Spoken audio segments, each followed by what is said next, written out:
السلام علیکم. آج کل اتنے کیسز آ رہے ہیں میرے پاس، اور میں اتنی مینٹلی جو نہیں ہوتا بندہ سوگ ہوتا ہے، ایگزاسٹ ہو جاتا ہے، کہ ان کو میں ہینڈل کر کے ان کی اسٹوریاں سن کے اب میں پھر دیکھتی ہوں کہ سوسائٹی کس طرف جا رہی ہے. ہمارے ہاں چوائس میرج کا رواج بڑھ رہا ہے. چوائس میرج کے میں خلاف نہیں ہوں، میرا خیال ہے کہ بہت اچھی چیز ہے کہ لڑکا لڑکی سوچ سمجھ کے ایک دوسرے کا انتخاب کریں، خاندان میں کریں، خاندان سے بات کریں، لیکن وہ پھر یہ کہ ذمہ داریاں لینے کے لیے تیار ہوں. لیکن اس کا نقصان کیا ہو رہا ہے؟ اس کا نقصان یہ ہو رہا ہے اندھا دھند شادی، جو میں نے ابھی بات کی، ٹھیک ہے، کہ جو میں نے اپنی شارٹ میں بات کی کہ اندھا دھند شادیوں کا رواج چڑھ رہا ہے.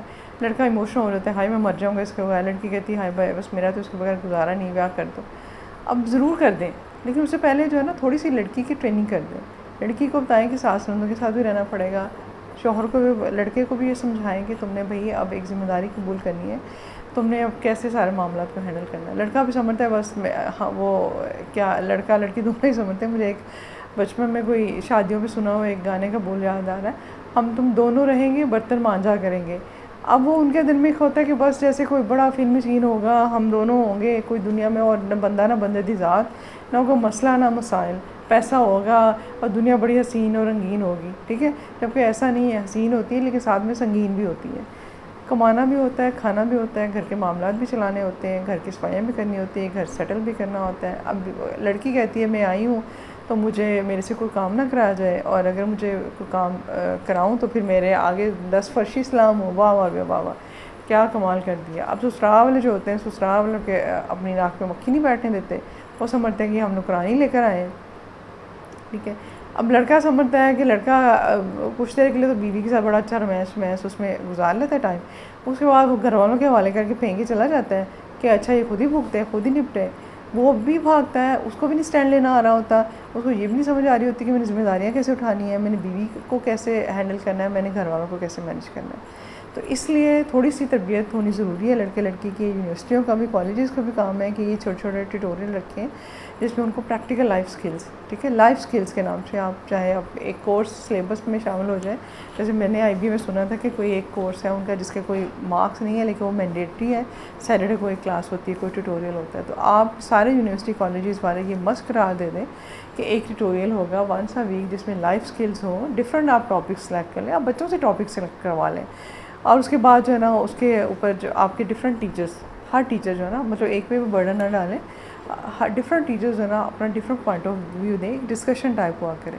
اس میں بچے بچیوں کی ٹریننگ ہو جاتی ہے. اچھا جو پھر یونیورسٹی کالج نہیں جاتے، جو گھر میں رہتے ہیں بچے بچیاں، شادیاں تو ان کی بھی ہوتی ہیں، ان کے لیے یہ ہے کہ پہلے ہوتے تھے جوائنٹ فیملی سسٹم. وہ بچے بچیاں نا دیکھ کے ماں باپ کو، چاچی پھوپھی تایا خالہ کو دیکھ کے سمجھ جاتے تھے. اب وہ جب جوائنٹ فیملی کی سسٹم نہیں رہا، نیوکلیر سسٹم ہو گیا، اکیلے رہنے کا رواج آ گیا، تو اس میں پھر بچی کی اپنی کی تربیت کریں. اس کو جب وہ یونیورسٹی گوئنگ ہو جاتی ہے تو اب آپ کو پتہ ہے کہ 2 سالوں میں، 3 سالوں میں، 4 سالوں میں، چلے 5 سالوں میں آپ نے اس کی شادی کرنی ہے. تو اس پہ آہستہ آہستہ کر کے ذمہ داری ڈالنا شروع کریں. اس کو اس پہ ٹرسٹ کریں. وہ گھر کا مینیو بنائے، وہ کھانا پکائے، وہ خرچہ مینیج کرنا سیکھے، رشتہ داروں کے کپڑے شپڑے لینا دینا ہے. اس کو اپنی ذات سے باہر نکل کے سوچنا ہے، کیونکہ وہ بچوں کو یہی ہوتا ہے، بیٹیوں کو نہیں میں نے اپنی پاکٹ منی سے یہ نہیں کرنا، میں نے یہ ایسے نہیں کرنا. ان کو وہ آئے، سسٹم آئے. دوسرا ان کو بچت کرنی آئے، تھوڑی سی خرچہ مینیج کرنا ہے. لڑکوں کی طرف یہ ہے کہ لڑکوں پہ ذمہ داریاں ڈالیں. لڑکوں پہ ماں ذمہ داری نہیں ڈالتی، ہائی میرا لاڈلا، میرا ایکو پتر، میرا دوجا پتر، یا میرا فلانا پھولا، اور اس کے بعد اس کے اوپر ذمہ داری نہیں ڈالتے. لڑکوں کے اوپر ذمہ داری ڈالیں.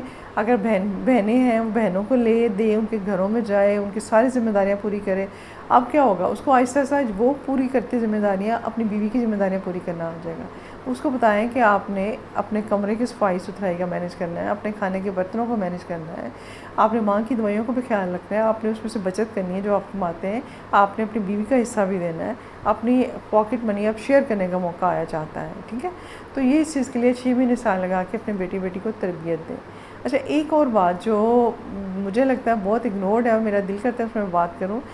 اگر کوئی بیوہ یا ڈیورس نند یا ناراض ہو کے نند، چلیں کوئی معاملات ہوئے خراب، ہو ناراض ہو کے آ گئی، رہنے کے لیے آ گئی، تو اب کیا ہوتا ہے، بہو اور وہ یعنی کہ بھابھی اور نند، اس میں جو ریگنگ ہوتی ہے، فرکشن سٹارٹ ہوتی ہے، وہ بہت ہی خطرناک ہوتی ہے. اب وہ جو اگر تو پرماننٹ آ گئی ہے، کوئی خدا نہ خاص ڈیورس یا ویڈوڈ نند ہے، بیوہ ہوگی نند، اب وہ آ کے مے کے آ جاتی ہے، ٹھیک ہے، بہت اچھی بات ہے، اس کا وہی گھر ہے، اس نے کہاں جانا ہے، اور ٹھیک ہے. اب یا تو میں کہتی ہوتی ہوں بھابھی جو میرے پاس بھابھیاں تھیں، میں کہتی ہوں یا تو اپنی نند کا رشتہ ڈھونڈو، اس کی شادی کر دو، بیاہ کر دو، اس کے بچے تم لوگ سنبھال لو. یا پھر یہ کہ اس کو اسپیس دو، اس پہ گھر کی آدھی ذمہ داری ڈال دو کہ باجی آپ نے یہ کرنا ہے، اس طرح سے کرنا ہے. نہ تو اس کی مہمان نوازیاں کرو کہ اس کو عادت پڑے کہ اچھا میں نے اب میں نے بیٹھ کے ہی کھانا ہے، اب میں نے ان کی تنقید ہی کرنی ہے. ٹھیک ہے. آدھا گھر کا ماں باپ اگر زندہ ہے سلامت ہے، ان کو چاہیے کہ وہ بچی جو آپ کے گھر آئی ہے آپ اس کے اوپر کچھ ذمہ داریاں ڈالیں، آپ اس کو سمجھائیں کہ یہ گھر اب شیئر ہونا ہے. تو شادی سے پہلے صرف تمہارا تھا، اب تمہاری بھابھیوں کا بھی ہے. اب تم لوگوں نے اپنی اپنی ڈومین میں رہ کے کام کرنا ہے، تم نے دوسرے کی ڈومین میں دخل اندازی نہیں کرنی، تمہیں بھابھیوں پہ تنقید نہیں کرنی، ان کو برا بھلا نہیں کہنا. ان کے حصے کی چیزیں یا ان کے حصے کا کمرہ یا ان کے حصے کی مراد تم نے نہیں لینی. اسی طرح جو بھابھیاں ہیں وہ یہ سوچیں کہ اگر ہماری نند آ گئی ہے، یہ ہمارے شوہر کی بہن ہے، میرے ساس سسر کی بیٹی ہے، اگر مشکل حالات میں آ ہی گئی ہے تو میں نے اس کو اسپیس دینی ہے. یہ اس کے ماں باپ کا بھی گھر تھا، یہ اس کا بھی گھر ہے، یہ یہیں پیدا ہوئی ہے، اس جائیداد میں بھی اس کا حصہ ہے، اس گھر میں بھی اس کا حصہ ہے. میں نے اس کو کچن میں بھی اسپیس دینی ہے، میں نے اس کو گھر کے معاملات میں اسپیس دینی ہے. میں نے فائنینشلی بھی وہ بوجھ نہیں ہے، اس کو یہ نہیں سمجھنا کہ تم خام خواہ میں فالتو آگے بیٹھ گئی ہو. یہ ہمارا گھر تھا، یہ اس کا گھر پہلے تھا، اب اس بھابھی آپ کا گھر بعد میں بنا ہے. ٹھیک ہے. تو اس کو بھی اتنی ہی اس گھر میں جگہ چاہیے جتنی آپ کو چاہیے. اور اس کا آپ کا اس گھر میں وراثت میں حصہ نہیں ہے، آپ کا پچھلے گھر میں وراثت میں حصہ ہے، تو اس کا آپ کی نند کا اس گھر میں وراثت میں حصہ ہے. ٹھیک ہے.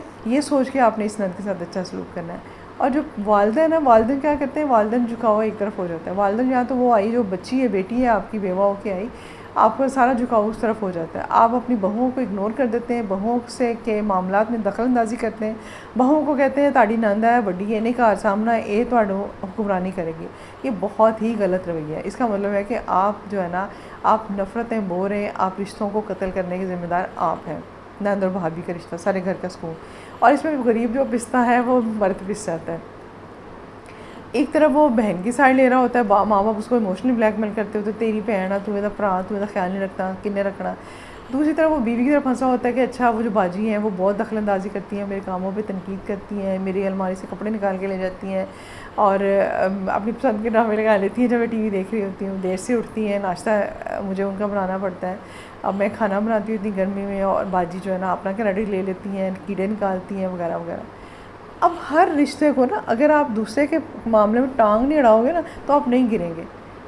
ہم گرتے کب ہیں جب ہم گراتے ہیں. ہم جب ٹانگ اڑانے کی کوشش کرتے ہیں کسی کے معاملات میں، کھڑا ہوا کسی کو ٹانگ اڑا کے گراتے ہیں تو کئی دفعہ آپ خود بھی گرتے ہیں، وہ تو گرتا ہے آپ خود بھی گرتے ہیں. تو نہ ٹانگ اڑائیں، نہ خود گریں، نہ دوسروں کو گرنے دیں. رشتہ داروں میں اعتدال، رشتہ داریوں میں اعتدال رکھیں. ہاں ناراضگیاں صلح صفائیاں ہوتا رہتا ہے. آپ کو اگر لگتا ہے کہ اب آپ کی وجہ سے کوئی آپ کا بہن بھائی ہرٹ ہو رہا ہے، پریشان ہو رہا ہے، تو تھوڑی سی اسپیس دے دیں، پیچھے ہٹ جائیں. ٹھیک ہے. آپ بھائی جو ہے نا مرد کے لیے جو میں بات کری تھی کہ وہ بیوی کو بھی اس کا رائٹ دے، اس کو پیار سے سمجھا دے کہ دیکھو تمہارا اتنا حصہ ہے، تمہاری اپنی ملکیت ہے، تم یہ کرو، لیکن بہن جو ہے نا اس کو ایکسیپٹ کر لو، ایسے ہی رہنا. اچھا سم ٹائم یہ کرتے ہیں، رستہ ڈھونڈتے ہیں کہ الگ ہو جائیں. بعض کو تو فائنینشلی حالات اتنے برے ہوتے ہیں یا اکلوتا بیٹا ہوتا ہے، اب وہ بہن کو کس کے ساتھ الگ کرے گا. ٹھیک ہے.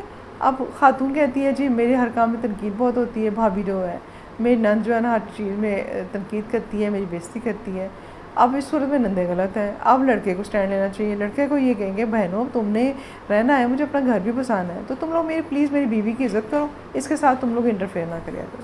تو اس طرح سے چھوٹے چھوٹے معاملات حل ہو جاتے ہیں. بس ایک دوسرے کا احترام، ایک دوسرے کی رسپیکٹ کی ضرورت ہوتی ہے، ایک دوسرے کو اسپیس دینے کی ضرورت ہوتی ہے. اوکے، اللہ حافظ.